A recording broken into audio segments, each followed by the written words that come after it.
সাম্প্রতিক সময়ে নিজেদের আকাশ প্রতিরক্ষা ব্যবস্থা ইস্পাত দৃঢ় হিসেবে তৈরি করেছে ইরান। ২৬ অক্টোবর তেহরানে ইসরায়েলের হামলায় ফুটে উঠেছে রক্ষণের কার্যকারিতা। রক্ষণের পাশাপাশি এ সময় গুরুত্ব দেওয়া হয়েছে আক্রমণেও। ভান্ডারে যুক্ত করা হয়েছে অসংখ্য বিধ্বংসী ব্যালিস্টিক মিসাইল।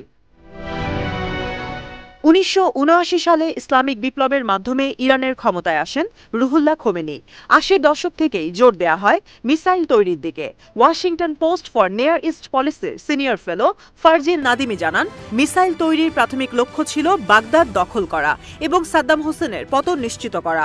পরবর্তীতে এ লক্ষ্য পরিবর্তিত হয় ইসরায়েলকে ধ্বংসের দিকে। বিজনেস ইনসাইডারকে দেয়া এক সাক্ষাৎকারে নাদিমি বলেন, শুরুর দিককার ইরানের মিসাইলের রেঞ্জগুলো দেখলে বোঝা যায় এর ব্যাপ্তি বেশি ছিল না, অর্থাৎ তেহরানকে পতনের হাত থেকে রক্ষার জন্যই মিসাইল তৈরি করা হয়েছিল। আকাশ প্রতিরক্ষা ব্যবস্থা ও মিসাইলের মাধ্যমে রক্ষণকে শানিত করলেও এখনও ইরানের সবচেয়ে বড় দুর্বলতা দেশটির অনুন্নত বিমান বাহিনী। ইসলামিক বিপ্লবের আগে ওয়াশিংটনের কাছ থেকে কেনা যুদ্ধবিমানই তেহরানের মূল ভরসা। প্রায় ৪ যুগ আগের ফাইটার জেটের মধ্যে রয়েছে F-14A যুদ্ধবিমান। এছাড়াও MiG-29A কেনা হয় মস্কোর কাছ থেকে, যা এখনও ব্যবহার করা হচ্ছে ইরানের বিমান বাহিনীতে। এতে যুগের সঙ্গে তাল মেলাতে হিমশিম খাচ্ছে IRGCর এয়ারফোর্স। তবে খামেনি প্রশাসন কাজ করছে দুর্বলতা পূরণের জন্য। ইতোমধ্যে রাশিয়ার কাছ থেকে অর্ডার দেওয়া হয়েছে Su-35 ফাইটার জেট।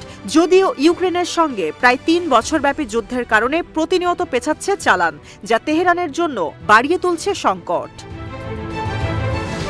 তবে জন্মগতভাবে সংকটকে সম্ভাবনায় পরিণত করতে পারদর্শী ইরানি জনগণ। দেশীয় বিজ্ঞানীদের মাধ্যমে মিসাইলকে তৈরি করা হয়েছে বিমান বাহিনীর বিকল্প হিসেবে। রিভার্স ইঞ্জিনিয়ারিং এর মাধ্যমে মার্কিন হক মিসাইলের অনুরূপ নিজস্ব মিসাইল মেরসাদ তৈরি করেছে ইরান। পাশাপাশি রাশিয়া থেকে কেনা S-200 ও S-300 আকাশ প্রতিরক্ষা ব্যবস্থাকে মডিফাই করার মাধ্যমে তৈরি করা হয়েছে কয়েক স্তরের শক্তিশালী এয়ার ডিফেন্স সিস্টেম। বিশ্লেষকরা বলছেন, রক্ষণের পাশাপাশি এবার ইরানের আক্রমণে মনোযোগ দেবার সময় চলে এসেছে।